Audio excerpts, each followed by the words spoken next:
Number 1. The jealous twitch. Here's where it gets spicy. Watch what happens when you casually mention another person. Doesn't even have to be romantic. Just say, yeah, I grabbed lunch with Alex. If their expression does the world's tiniest micro-flinch, congrats, you just triggered jealousy. Humans are wired to guard potential mates, even in small, sneaky ways. The science calls this mate guarding, but it's less caveman with a club and more awkward eyebrow twitch. They might suddenly change the subject, ask weirdly specific questions about this Alex, or even drop a self-deprecating joke to reel your attention back. It's not dramatic jealousy, no one's flipping tables here, but those little flashes of insecurity are telling. Their brain is basically screaming, hey, don't replace me with some random burrito buddy, while their face is trying really hard to stay casual. So, if you spot that quick flash of discomfort when other names pop up, it's not paranoia. It's attraction wearing a very bad disguise. Number 2. The weird flex. Ever notice how someone suddenly brings up random achievements around you? Like, oh yeah, I totally ran a half marathon once. Or, back in college, I was the top scorer in ultimate frisbee. No one casually brags about frisbee unless they're trying to impress someone.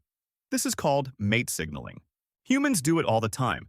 Peacocks flash feathers, guys mention how much they bench, girls casually drop how many followers they have. It's all just evolutionary marketing. The goal? To quietly convince you they're worth your time. What's funny is how unnecessary the flex usually is. You'll be talking about pizza toppings, and suddenly they're like, oh, I know a lot about Italian culture because I spent a summer in Rome. Like, okay, cool, but we were discussing pineapple. These little humble brags are their brain's way of putting a neon sign over their head. Pick me, I'm impressive. If someone keeps slipping unnecessary resumes into casual chat, it's probably not arrogance. It's attraction disguised as a TED Talk. Number 3. The energy boost. Some people drink 3 cups of coffee to feel alive. Others just see their crush. If someone suddenly seems more animated, energized, or downright bubbly around you, it's not coincidence. It's adrenaline. Attraction kicks the sympathetic nervous system into gear, which means higher heart rate, more alertness, and a little dose of let's not screw this up energy. Ever notice how someone might seem tired and half dead one minute, but when you walk in, they're suddenly chatty, smiley, even cracking jokes like a one-person improv show? That's the crush effect. Your presence is basically Red Bull for their brain. They might talk faster, use more hand gestures, or just seem way more there. It's not fake. It's their body literally turning up the volume to impress you. And yes, sometimes this energy backfires, resulting in nervous rambles about quantum physics or accidentally spilling their drink. Either way, if you're someone's human espresso shot, that's a tiny but telling sign. Number 4. The voice shift. Here's a fun one. Ever notice how someone's voice magically changes when they're talking to you? Suddenly it's a little softer, warmer, or even higher pitched. They're not practicing for a cartoon audition. It's subconscious chemistry at work. Studies show people actually modulate their voice around people they like. For men, it might drop a little lower, like they're trying to sound like a movie trailer guy. For women, it often shifts slightly higher, signaling friendliness and warmth. It's all unconscious, just their vocal cords staging a Broadway show without asking permission. You can catch it in the rhythm too. They might speak slower, draw out words, or laugh more easily. It's basically their brain screaming, "Notice me," through surround sound. And once you tune into it, it's impossible not to hear. So if their voice suddenly goes from standard radio mode to flirty Spotify ad, that's not coincidence. That's biology playing sound engineer. Number 5. The tiny touch. Imagine walking with someone and they accidentally brush your arm, or you're sitting next to them and their knee just happens to bump yours once, twice, maybe 3 times. Unless they're secretly possessed by an overly affectionate cat. This is called light touching, and it's one of the oldest attraction tricks in the book. Touch releases oxytocin, the bonding hormone. It's the same chemical you get from hugs, puppies, or crying at Pixar movies. Basically, a small, casual touch is your nervous system's way of fast-tracking intimacy. But here's the thing. These touches are always disguised as accidents. No one just says, "Hello," I will now gently tap your elbow to demonstrate my interest. Instead, it's sneaky.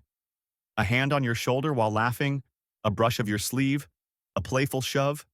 It's subtle enough to deny, but intentional enough to send a signal. So if you're noticing repeated micro-touches that don't really need to happen, congrats. Their body is trying to communicate, I like you, while their brain panics. Act casual. Spoiler, they're not acting casual. Number 6. The lean-in picture. You're sitting at a table telling some random story about your cat attacking a plastic bag, and the other person leans in, elbows on the table, eyes locked like you just revealed state secrets. That's not just good manners, it's physics mixed with attraction. Humans naturally lean toward things they like: pizza, puppies, and apparently, you. When someone likes you, their body literally shrinks the distance between you two without them thinking about it.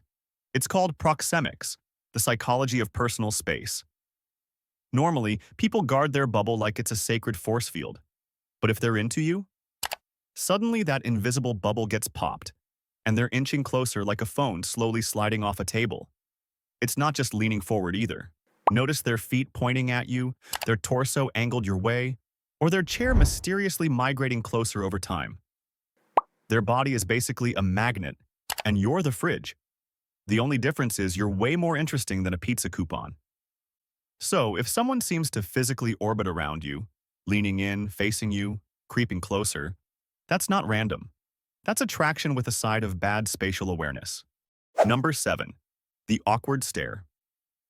You know that weird moment when you catch someone looking at you, and instead of glancing away like a normal human being, they panic and suddenly look at literally anything else? Yeah, that's not just clumsiness, that's biology plus social anxiety playing tag in their brain. When someone likes you, their eyeballs basically get stuck on you like a browser tab they forgot to close. It's subconscious. They're scanning your face, your expressions, even how you drink water like you're the season finale of their favorite show. The science? Dopamine.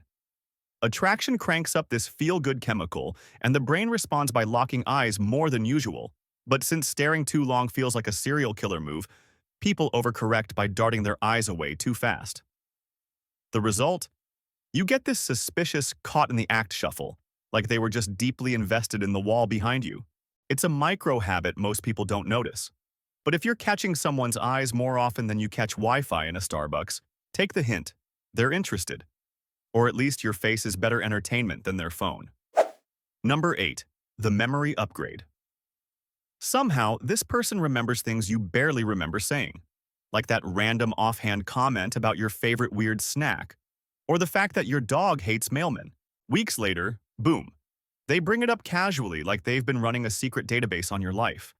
This isn't creepy, well, usually. It's called selective attention. When someone likes you, their brain tags your words as important and files them neatly away, even if they can't remember what they had for breakfast. Neuroscience explains this through emotional salience. Things tied to feelings stick harder in memory. Basically, your brain is the Velcro, and their interest is the sticky part. It shows up in sneaky ways. They'll reference your stories, remember small details, or bring up something you forgot you even told them. And while it feels flattering, it also means you probably shouldn't mention your weirdest childhood trauma unless you want it permanently engraved in their mental diary. If they're recalling tiny details like a walking highlight reel, odds are it's not random. It's attraction disguised as Sherlock Holmes.